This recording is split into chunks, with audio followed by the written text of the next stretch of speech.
Welcome to the Shameless Summit. I am your host, Tilly Storm, somatic sex and intimacy coach, helping women reclaim pleasure, power, and desire in the bedroom and beyond.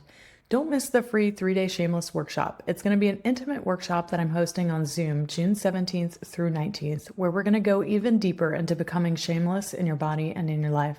So save your free seat at the link below this video, and I'll see you there, hot mama. Hello, everyone. Welcome back to the Shameless Summit. Today, I'm so excited to welcome Jennifer Posada. Jennifer is a world-renowned oracle, author, and founder of the Oracle School and the Orgasmic Woman Project. For over 2 decades, she's been guiding women back to their intuition, their embodied power, and their deepest connection to pleasure and self-love. Welcome, Jennifer. How are you, love? Hi, I'm doing great. Thank you, Tilly. Yeah, I'm excited to have you on.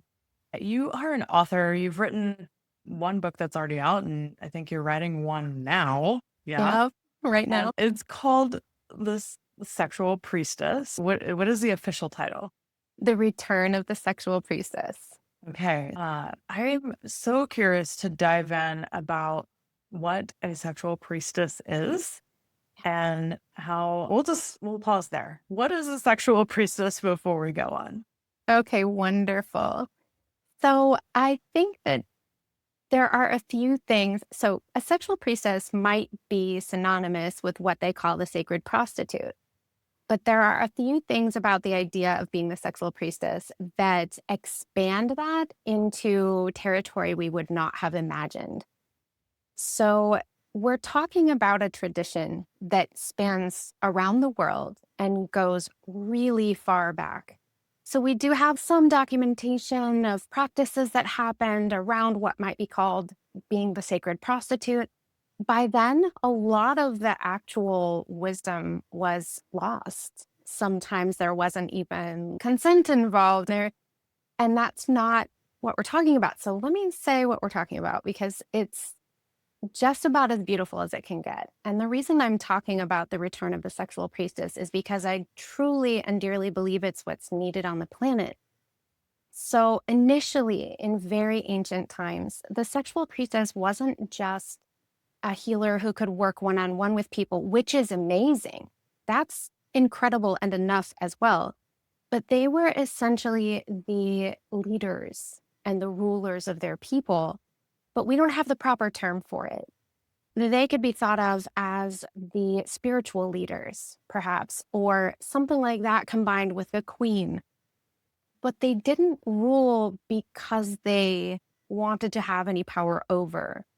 They ruled because people wanted them to be guides because they were the embodiments of love. They truly and fully could embody love. And so their capacity for offering healing or guidance was supreme.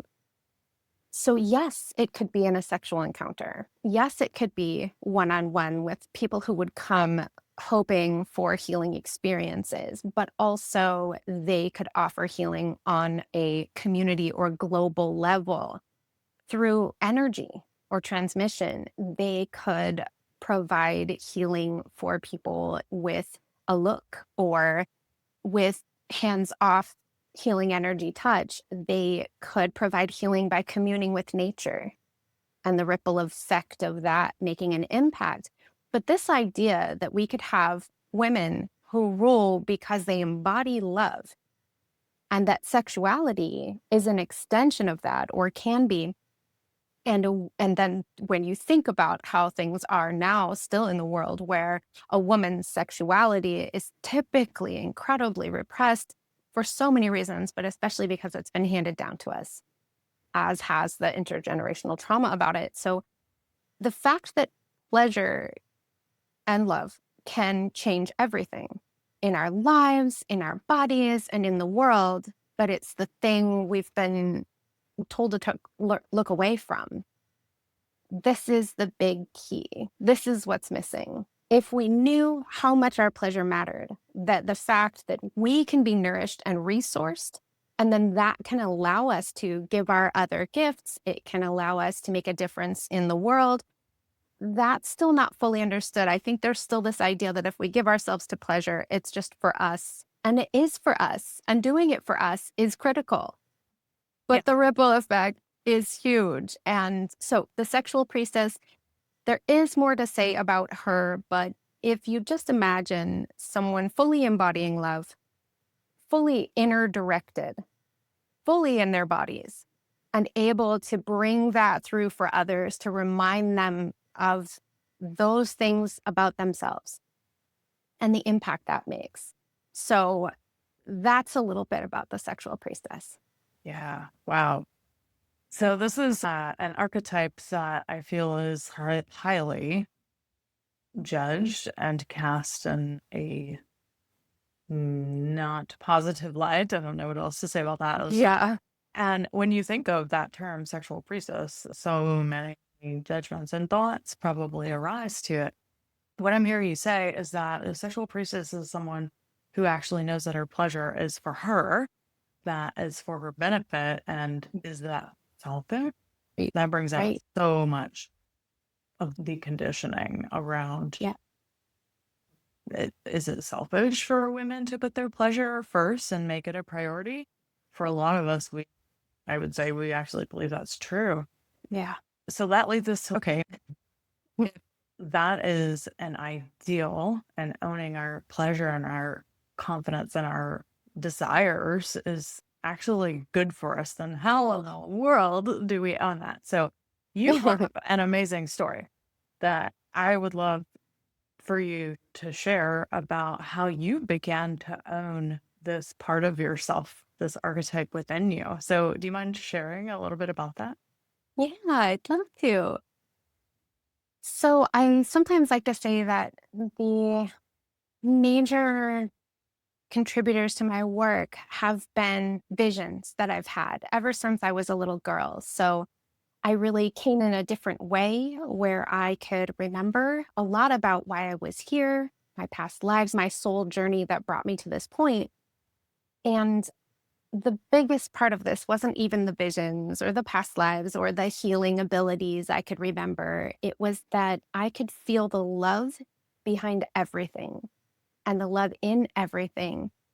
And because of that, I could feel that I was love. And that has been the most important thing that's been a part of my life and story. It just felt like if everything was love, I was the most intimate form to myself of this love. And so to feel that as a little girl and to notice that even the adults around me did not seem to feel that, then I knew what I was here to do. But in addition to teaching about intuition and everything that came from a lot of those childhood experiences and past life memories, I also had a very significant vision when I was about 19 or 20. And this is a big part of what brought sexuality more to the forefront for me. I was in a hotel bathroom, in the bath, in the dark, masturbating. And I had this incredible vision. It came out of nowhere. I saw myself as a sexual priestess. I decided that was a term that fit what I was feeling and seeing and hearing in the message that came. And I wasn't even doing anything sexual. I was actually levitating. It was pretty amazing. And the energy of it was pretty much unlike anything I had seen or experienced. And the message that came was, you are a sexual priestess. And there is no shame in any sexual experience you've chosen. Oh, I just got chills. Or will choose. And you came here to help remind other sexual priestesses who they are as well. And that really, impacted me profoundly. And it came into my work a lot. And since then, I've been exploring and teaching courses about the sexual priestess and why all of this matters so much and why pleasure matters so much for many years. So that's the story. Yeah. Wow. That's incredible. So you mentioned how in that vision you heard that there's nothing to be ashamed of for any of the sexual experiences you've chosen. Yeah. I would love to hear more about shame and how you were able to move through that and how you may have used this archetype of the sexual priestess to help you move through that. Like, how was it alchemized in that moment, that feeling of more guilt, or was it a process that kind of unfolded over time? Such a good question, Tilly. So I remember at the time because I was 19 or 20, I wasn't teaching yet. I knew because of my childhood experiences that I would be teaching. I actually started giving readings to my mom's friends when I was a little girl. And then I told her at some point, I'm going to take a break from using my gifts to decide how I'm most supposed to give them. So here I am, 19 or 20, also have this incredible vision. And really, it took, I don't know, many months of just coming back to the vision and the message like a touchstone and beginning to allow it to shift how I viewed any past experiences or how I even viewed myself or the future. And it's not that I've been carrying a ton of shame, but I don't know anybody who has grown up in this world that doesn't have shame around their sexuality and or many other things. And one of the things that I wanted to say about shame is that if there's anyone out there who thinks that it's just like a finish line and you get there and you wake up one day and you never have shame again, it could happen that way for you. I always like to leave room for possibility, but it's more of a waveform. It's more about, okay, some shame has come up. How do I work with this? Let it move through. And then how do I lean back into being shameless, which is something else we can talk about. And why does being shameless matter? What can it give to us? But in answer to your question, I loved being able to revisit that message because I felt like every time I revisited it, a different experience came. Yeah, but what about that moment? Or what about that part of things? And then when it said the message being so clear, like there's never any shame, it's almost like it would just cut chills again. It's like it would clear it. It's like it would bring a gentle wash of warm water over it and soften it. Even if later some part of it may need to come up, the softening of it, knowing that working with shame is a journey, I think is actually in a lot of ways very beautiful. And there are some things that can support us on that journey. And I'm happy to go there now if you want, or let me know. Yeah, I would love to hear that. And I also have this question that just popped in my head to ask you about. Yeah. When we're talking about alchemization process, like, Yeah. what does that mean? Okay, there's an equal and opposite emotion to every emotion, right? So, like, shame being a very low energy and vibrational emotion. And what is its opposite? Like, when you're moving through this process, by the way, and just to backtrack a bit, I did have that spontaneous, no more shame sort of. Yes. It did happen spontaneous. Yes. Yeah. So Awesome. mine was maybe a little more rare of an experience, but as you're Mhm. moving through this alchemization process of shame, Mm. what actually opened up after that? What was the Yeah. opposite experience for you? Yeah. So this is one of the things that gets me most excited. Being shameless, which sounds maybe a little far out, is our natural state. We weren't born typically, unless you want to sit down and talk about being in utero, but with shame and or intergenerational trauma and all of that. But our essence as we came forward, like shameless, which sounds like wild, the wild person, which there is wilderness there and wildness there, but it's just us being able to be ourselves in an unrestrained way, unrestrained by shame. So it's freedom, it's authenticity, it and one of the things I'll bring in is why safety is important because there is an element of sometimes we'll still feel that burn or that sting of something moving through as we do something that feels shameless or at our growth edge. And there's a beauty to that too. But slowly, that other feeling of that warm water that's alchemizing or transmuting the shame also comes in. And then we have so much more energy to work with. So many parts of ourselves come back online, different, even parts of our brain and nervous system, and it's available to us. And then we see what else we can do in the realms of creativity, what it does for our health. It's just very healing. And I want to just add that I always like to say one of the first steps is ideally trying to not be too ashamed of our shame if we have shame. Because most of us do to whatever degree and are going through processes of becoming shameless and then having some shame come up to heal, knowing that nearly everybody else does, and that's okay. We still might have some shame come up about our shame, but even playing with that, oh, I don't have to be ashamed of my shame, is a great first start or initial liberation, because we are definitely talking about liberation here and being able to feel less afraid. And fear has a place and it's okay and even beautiful that we go through these processes with it. It's also wonderful when we are able to unchain. And that's what being shameless in a lot of ways is about. Yeah. Yeah. So how do we become shameless? Yeah. Who I Okay, so I'm going to talk about safety and support. Safety and solidarity. Solidarity is a way to look at the support piece because sometimes you think support, what does that exactly look like? But I'll talk about it. But I do want to give an example because it's so important. You brought this up before, Tilly, a bit. And I also mentioned we have a lot of potential adversity for becoming shameless. Even if it's not right around us in our friend group or families or communities, which it might be at times, and we might need to push past that and before we ultimately see benefit from having come forward with some part of ourselves. But so I'll talk about safety and support, but we also can have, I mentioned intergenerational, there's still moments where I'm like, oh, they're going to know that I'm a witch. And I'm not even a practicing witch in certain respects, but I'm as witchy woo woo type as you can be. Or I'm going to be very publicly, brazenly sexual. Okay. And then there can be just a little rise of that. Oh, that could make you a target. That could make you unsafe.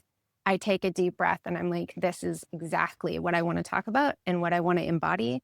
And the results of being more shameless in my life are undeniably, just gorgeous. One thing I didn't say before when you asked what's the opposite of shamelessness, it's also being able to access more ecstasy, really potent ecstatic states, really powerful pleasure states. It can mean much more powerful orgasms, being able to orgasm in different ways. So there's so much there.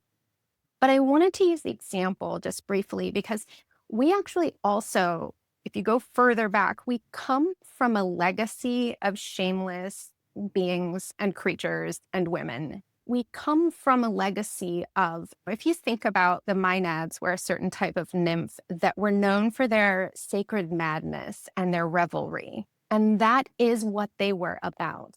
So I love to teach about the nymphs because it was unbridled. And naturally, they didn't have to push a comfort zone even, which is why we're so brave. But we have these, I'm going to briefly mention Adam and Eve, but before Eve, Lilith was this first woman that instead of being made from a rib, was made from the same dust as Adam, supposedly in the story. She wanted to be on top sexually. And it had been said that she needed to be under the man. She wanted to be on top. And that was not acceptable. And so she left the Garden of Eden. She was like, I'm going. She was also part of Mesopotamian myths where she was known as the wild woman. And she lived in, I love the myths of Inanna and I retell them and they're part of my next book. But she lived in the hulupu tree as a wild woman at the trunk and of course had more ability to move than that. But we have she was a winged creature with lion feet. And Inanna herself and her counterpart Ishtar were known as sexual goddesses in such a powerful way. And all of their priestesses were considered sexual priestesses. So there are such deep traditions here. So just real quickly to address Eve and then getting shameless. Adam and Eve is just one of the many stories that even if we weren't raised religiously, almost everyone grew up with. Eve spoke to the serpent, and the forbidden fruit, what we weren't allowed to access, supposedly. So, forbidden fruit, knowledge of good and evil. Basically, she wanted knowledge and what was forbidden to be acceptable, to be intaken. And she spoke to the serpent power. The serpent power is what's within each of us that represents instinct, life force, knowing, sexual energy. And then she went ahead and ate the fruit. And now, supposedly, all of humanity has suffered because of it. These are potent stories. And this is what we're overturning, because if you think of Eve as more of a nymph who had, of course, access to anything in nature and trusted her serpent power, we realize this is what's been removed that we need back. We need to be able to feel and hear that instinct and intuition and move from that place in the world and be resourced and nourished. And so there's a lot to it, but it is brave. So I want to talk about that. What's more about the shamelessness. And I do want to say this, if there's anyone listening who does not identify as female, this is for all of us. You may relate more to the sexual priestess. You may like a different term or feel more like sexual healer, or you may be someone who would like to engage with a sexual priestess, but all genders can find something here. So support, safety and support. So I know this maybe sounds counterintuitive in a way, but if you want to get really good at being shameless, find out what makes you feel safe.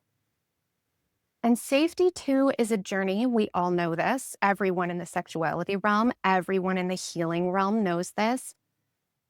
It's a place maybe some people do arrive there fully, but it's more likely to be the question, what would make me feel more safe right now?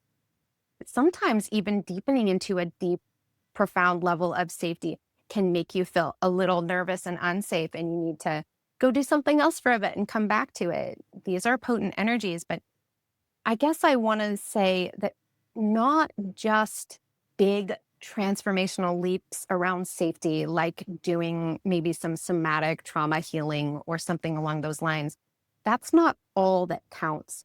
Sometimes I would feel safer if I closed the door.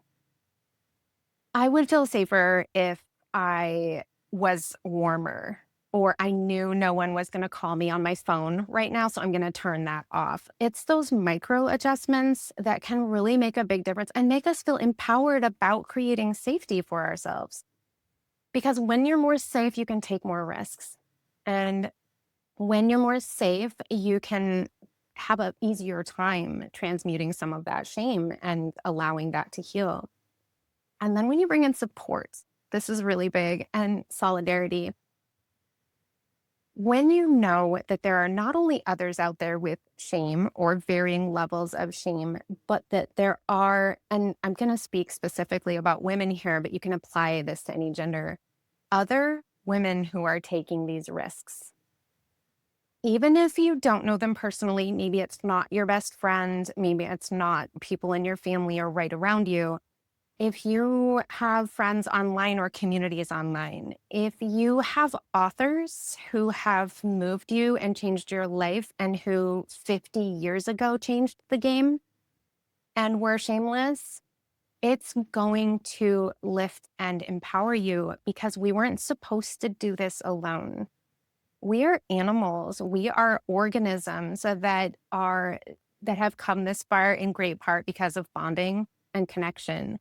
And one of the greatest ways that the power we're talking about, the sexual priestess, was brought to an end in its time was by splitting us apart, by separating us. And again, if anyone listening feel like isolated, just remember, listening to someone give an amazing talk on YouTube, reading a book, anything that makes you feel that you are not alone with this is part of then creating the safety, which then also supports the support and helps us to feel that we can take these risks that free us up and help us bring more of our gifts and our power into the world, which also happens to need it. So first, that changes our lives, and then that just ripples out.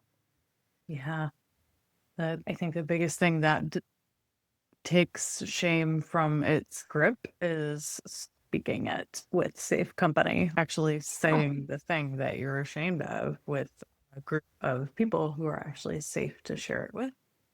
I So, so agree. yeah, I feel like that's what you're getting at, right? Being able to be witnessed in it. Yeah. For so many years when I was teaching either live or by phone where people could interact and there would be sharing, it's just over and over again. Someone would bravely share something that they were feeling shame about, and you probably have had this happen a million times. Someone else would jump out and say, "I've never heard anyone say that." They'd be in tears maybe. Yeah. And I can't believe I just never said it all these years, and now I'm not alone and I don't feel the shame anymore. Yeah. Pretty amazing. Yeah. Oh my gosh. Okay. So you have what is called What Kind of Sexual Priestess Are You? Guided audio. So I would love to hear more about this. And what is this for? Who is it for? What is it about? And what will someone get by downloading it? Oh, wonderful. I love this recording because I think that just like some people think that a sexual priestess is just sitting in a temple waiting to, have sex with someone and heal them in some way. There are so many ways to be a sexual priestess. Honestly, I like to say there are as many ways to be a sexual priestess as there are sexual priestesses. Your sexuality is sacred. And you can just develop the gifts that you have. And so, what I do in this recording is I go through many different kinds of sexual priestess. And some of us will relate to many of them. And some of us will hear one kind and say, that's it. That is what speaks to me. That is what allows me to get in touch with all of my potential and feel good about my pleasure and where I feel good developing things. So, yeah, I go through many different ways that can look. Wow, that's so cool. Definitely go download that at the link below the video. And if you haven't registered for the Shameless Workshop After Party, June 17th through 19th, make sure you register as well. So, Jennifer, is there anything else that you want to share on this topic before we wrap up? Yeah, something from early on when we were talking about, is it selfish to have pleasure? And I have a lot of people in my life and people I hear from who struggle a lot about what to do to make the world a better place and how to make change. And I don't think most of them are thinking about the next time they are sexual with someone or the vibrator in their drawer. Yeah. I don't think they're thinking about how to really dedicate themselves to carving out a bit more time for themselves at night or to do something they love and to decide to, yes, make it work to take that class that they've always wanted to. But when you nourish yourself, it changes everything. Super briefly, like one of the memories I had of being a priestess of Aphrodite, ancient time I've never seen referred to. The whole point of the temple was to make sure the priestesses were experiencing whatever pleasure they wished because they believed that would bless and help to hold in harmony the whole community and beyond. So maybe just sit with this. What would it mean if you being in pleasure, because it is really like a huge shift, was the greatest thing you could do? Yeah. Not to have to direct your energy and do it for others, but for yourself. And then that actually made the world a better place because it really does empower us to do the best we can in this life anyway. But it goes beyond that. And it's the thing I think we're bringing back. So thank you, Tilly. Yeah. Wow. Oh, okay. I think that's the mic drop moment in there. But yeah, I just have to iterate it too because it's so important. What if your pleasure was the most important thing that could change the world? It makes me, the way that I look at that is that how do you make pleasure a priority when the world is literally burning up in flames, right? It seems crazy. And yet, that's making that a priority is the best thing we could do because number one, it's what women need to thrive. It helps us Yes. regulate our nervous system, Yes. and we cannot continue to be constantly in fight, flight, freeze, and Right. make great choices. So, Or access our creativity or, yeah. yeah, and the world is burning up because there's such a deficiency of yang that. and feminine, right? Yes. Yes. Yeah. Yes. So, yes, ladies, it is important. In fact, the world is waiting for you to own this part of yourself. So, wow. Okay, that was really powerful. Yeah. Oh, I'm feeling it. Yeah. Yeah. Thank you so much for sharing your story and for your amazing offering of what kind of sexual priestess are you audio guided recording. So, yeah, thank you. Oh, thank you, Tilly. This has been such a pleasure. I really appreciate your beautiful invitation, and it's been wonderful to talk today. Awesome. All right, sweetheart. See you soon. Okay.